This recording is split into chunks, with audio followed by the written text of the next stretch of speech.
সম্প্রতি মুক্তি পেয়েছে লেডি গাগা অভিনীত জোকার ফোলিয়া ডিউক্স ছবির ট্রেলার। এতে কয়েক ঝলকেই দর্শকের প্রশংসায় ভাসছেন এই গায়িকা অভিনেত্রী। এদিকে প্যারিস অলিম্পিকের উদ্বোধনী অনুষ্ঠানে গানে গানে দর্শক মাতিয়েছেন গাগা। শুধু তাই নয়, সেখানে তিনি প্রকাশ্যে এনেছেন বাগদত্তাকেও।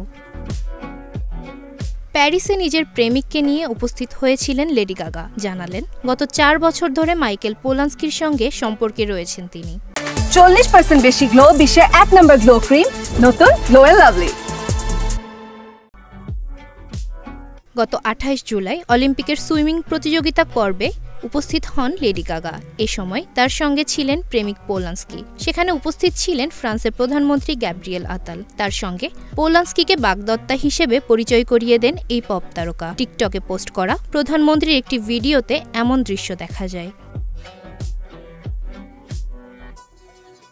এরই মধ্যে গাগার প্রেমিককে হবু বর হিসেবে পরিচয় করানোর সেই ভিডিও সামাজিক যোগাযোগ মাধ্যমে ছড়িয়ে পড়েছে। অনুরাগীরা বলছেন, বাগদান সেরে ফেলেছেন গাগা। শিগগিরই তারা বিয়ের পিঁড়িতে বসতে চলেছেন। তবে এখনো পর্যন্ত এই বিষয়ে মুখ খোলেননি দুজনের কেউই। প্রসঙ্গত 2020 সালে প্রথমবার প্রকাশ্যে আসে লেডি গাগা ও উদ্যোক্তা বিনিয়োগকারী মাইকেল পোলান্সকির প্রেমে জড়ানোর বিষয়টি। লাস ভেগাসে ইংরেজি নববর্ষের এক অনুষ্ঠানে প্রকাশ্যে চুমু খেয়েছিলেন। ইনস্টাগ্রামে সেই রোমান্টিক ভিডিও প্রকাশের পরই এ জুটির প্রেমের গুঞ্জন ছড়িয়ে পড়ে।